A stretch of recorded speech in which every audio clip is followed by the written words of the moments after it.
guys, and welcome to a special edition of ThinkerThemer. Why is it special? Because it's the middle of the night. It's not the middle of the night. It's not the middle of the night. It's after dark though. We've got our pretty lights going and we're trying to pump out as many reviews as we can pre-Christmas. And today we're super excited to be talking about Honey Buzz. Honey Buzz was a Kickstarter. We're looking at the deluxe edition today. It's by Paul Salomon and the publisher is Elf Creek Games. So what are we trying to do? Well, interestingly enough, in Honey Buzz, bees, and you play a bee, but bees have discovered economics, which means that they've wisened up and they've gone, wait a second, instead of us having to battle all these bears and fight off all these people that want our honey, what if we just get organized and we sell our honey at the market? So we're all going to be playing accounting bees, trying to optimize our operations and the honey making production line in order to make sure that the queen bee is happy and that we can sell the most honey to make the most profit and have a prosperous hive. I can see why you love it so much when you talk about it that way. Spoilers. It sounds so fun. It is, yeah. Well, I won't spoil it too much, but okay. Yeah, all right. Thematically it's quite fun. Okay, so let's talk about how it works because I didn't even introduce us at the beginning. I'm Amy, I'm the thinker, and I'll be talking about mechanics. And as you would have guessed by now, this is Maggie, my fiance, the themer, who, as you can tell, can craft a great story and really get behind what the designer is trying to do. Love the themes, yeah. So in the Honey Buzz, you start with just one bee, and your little worker bee is going to be taking worker placement spots around the board. And you are going in these worker placement spots. First of all, you're trying to build up your number of bees, like many other games where you're trying to get additional workers. Yeah, more worker bees. Yeah, so you'll be doing that. And then as the game progresses, you'll be competing over these worker placement spots because the trick to them is the first person to go there gets to put one bee there and take a tile. But if you're the next person to go there before people have taken back their bees, then you have to put a beeline. 2 bees, which is called a beeline in this game. So you would have to put 2 bees. So it becomes more expensive to go in these worker placement spots. And why do you want to go there? Because there are different types of tiles that are going to help you build out your little hive puzzle in front of you. Everybody has an individual player area, and you are building out hex patterns using these wonderful little, and actually like nice and thick, beautiful quality. Great cardboard quality. Game is just amazing. Anyway, we'll talk about that in a moment. But the patterns get placed into your personal little hive to create complete hexes. And once you've completed that hex, you get to activate each of the actions that are shown surrounding that completed hex. And so what's interesting about this worker placement game is that you're placing a bee and not getting to immediately take an action like a normal worker placement game. You are just doing it to collect the piece that will eventually help you take a whole host of actions at once. And so that's where it starts to get interesting to think about, well, when I close off this loop, what's it going to give me? And trying to think out the order in which you do things. Now, what else is going on the board? So there's the worker placement with the bees at the top. And then there's this interesting, one of the actions that you can take once you activate is to go hunting for nectar. And this is a little puzzle in and of itself. It can be played in 2 different ways. So it can be played as a memory game. So with all of the tiles face down. So in the play testing, that's how I believe that was the original way that the game was designed to be played. But then a lot of people don't like memory style games and didn't like that element. And so actually it may have even been after a Rado review, but they included a notepad instead that if you want to play the memory variant, you can have a notepad to take notes of where things are. If you don't want to, you can play it with full information. And we've been playing with full information so far. And it's, it's still a tricky puzzle because what you're doing in this puzzle is you are finding the matching hex to go in the hole that you've created by placing a tile. And what's interesting about that is the pattern that gets created when you complete a set of tiles. You can see here that it's got 2 white pieces and then it's got 4 red pieces. And you need to find the matching piece of nectar. So in that case, it's this one. that will slot into there. And if you can do that, then you can start collecting honey of that type. And why do you want to collect honey? Well, honey can be taken to the market. The market is another action. And you can sell that honey for a specific amount depending on how much honey has already been sold in the game. So the objective of the game, of course, I should have said at the beginning, is to get as many victory points as you can by the end of the game. But the game ends when either 2 piles of contract cards have been depleted or all of these honey types reach the bottom of their scale. And every time someone sells that honey type back to the market, it declines in value. Similar in style to other games that we played, like with anything with a market, like Clans of Caledonia, or just trying to think of other ones on the top of my head. Glenmore too, that we've been playing a bit of. You can see as well that there's pollen that you can collect in other ways, which also is in the market. And then, of course, as I mentioned, the contract cards. So once you have these different combinations of honey on your board, you can, instead of selling them to the market, you can complete a contract card and then you get the victory points for that contract card in the end. So what makes the mechanics interesting here is really that idea of creating the patterns in front of you on the board and reactivating different tiles and things that you can do along the way, using wilds to do any action you like. And the fact that each of these patterns, as I mentioned, are associated with a different pattern on your hex, which relates to a type of honey. And so if you know you need cherry blossom, then you've got to work backwards to try and work out what pattern you need to create and therefore what tiles you need to get. And so that's the strategy of this game. Yeah. Let's talk about theme integration. I really enjoy this game because of the components.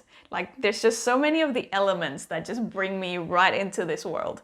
The graphic design and the illustrations are beautiful. Stunning. Everything from the board to the actual, the order, the kind of order cards that you can complete, the nectar, and we have, like, this is the deluxe edition, and we have the components. Yeah. So they're a little bit more beefed up. Like this little guy. Like the little, what did we say that this is called? A honey wand? Dipper? I don't know, honey dipper. It's got lots of different names. So this is your first player token, which is wonderful. Like, it's an actual little, honey wand. And these are... The actual honey tokens are kind of squishy and semi, like, transparent, like translucent.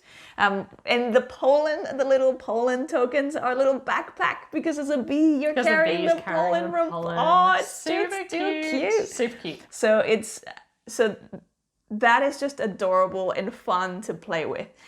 In terms of, like, if we talk about like integration, in terms of the actions and all of that, you are creating your hive. You are creating your little cells, and that's where things are going to be activated.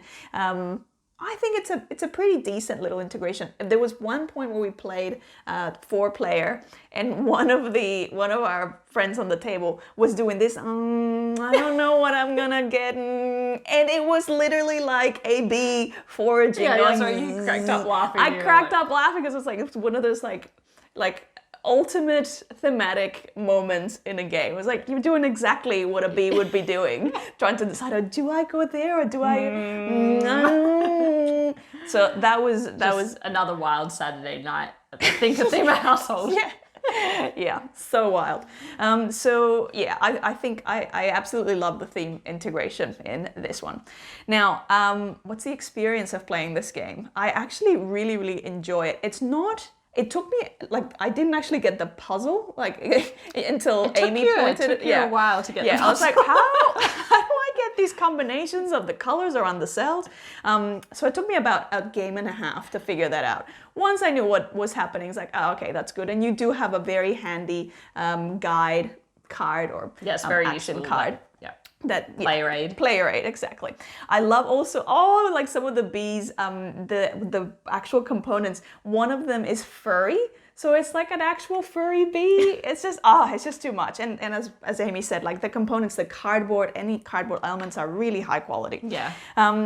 I do love, like, there's some things that feel new and different to me. Like, for example, you don't actually take the action when you take that tile. You're only getting to play that action when you complete a cell, so that empty hex. And so it means that not only do you get to do all of those actions then, so it's kind of like you're saving up, and then all of a sudden you get a whole bunch of actions. They can also then be reactivated or re-triggered when you use those same tiles to create cells in other areas or like around it. So I absolutely love that. One thing that I really like, obviously, if you've been, watching our channel, you'll know that Maggie and I really love worker placement games. It's our favorite style of game. And we played this, just the two of us, quite a few times, and then we played with 4 players, and I have to say I enjoyed it much more at 4 players because even though there are different sides of this board for the player count, I found that when it was 4 players, there was much more competition going on here because if someone's collected a lot of bees, they don't necessarily have to take a turn to take all their bees back, which means they were leaving them out in the worker placement spots, which was like super frustrating when you couldn't afford the tile that you wanted to take. Yeah. But there are other clever things that are going on here. The puzzle itself is really unique. Just the fact that, like Maggie said, it's quite hard at first to get your head around the way that you can combine this shape to create that circle by moving it in all different kind of directions and matching the colors associated with the honey. So that's really unique. And then on top of that, you're getting the nectars that match those patterns, and it's really nice the way all the mechanics come together. For me, it was, at first, it felt a little, again, and I feel like I'm saying this in every review, but games that are a bit like multiplayer solitaire, when you're working on your own puzzle, there's not much that people can do to really stop you. The minor points of interaction is that, people are selling their goods, which is bringing down the value of goods that you might want to sell, the worker placement spots. But really, when it comes to your puzzle, it is, and I think this is why Maggie enjoys this game so much, is again, it's like your own safe space where you're creating out your puzzle and you're working towards objectives. One thing that means that I actually enjoy it in spite of it being multiplayer solitaire is the public objectives. And that for me is always, in a game like this, that for me adds that competitive edge, because it's the first person to complete 3 orders gets $20 and money as victory points in this game, or the first person to get 2 nectar each of any 2 types, or to have the most empty cells. So there are all these public objectives, and it's that race element that really that's what makes me excited. I want to build the most efficient engine to get to some kind of endpoint, rather than just not knowing who's got how many points and that kind of abstract wait till the end. So because of that, even though this is like more of a mid-weight game, it's one that I would be always happy to play. And because Maggie does love it so much, and actually she really loves it, and I think like the componentry from someone who's into theme, you can really immerse yourself in this world of bees. Like it is really well done, the theme. Even with me, someone who doesn't appreciate it, even I feel like kind of this buzzy, like you're actually doing what a bee would be doing. So that's really, really nice. And you've been playing it a lot solo as well. Yeah, I really enjoyed solo as well. Though it feels... there's a couple of variants that you can use with the solo. Like we got one of the expansions that I haven't actually played with, where it introduces dice for the actions that the drone bees or the AI will be doing. I haven't done that yet. I've only played it with, there's like the AIs in the form of cards, and so each round that the AI, each turn that the AI is taking, there's 2 drone bees that are occupying different spots and essentially blocking you from going there that round.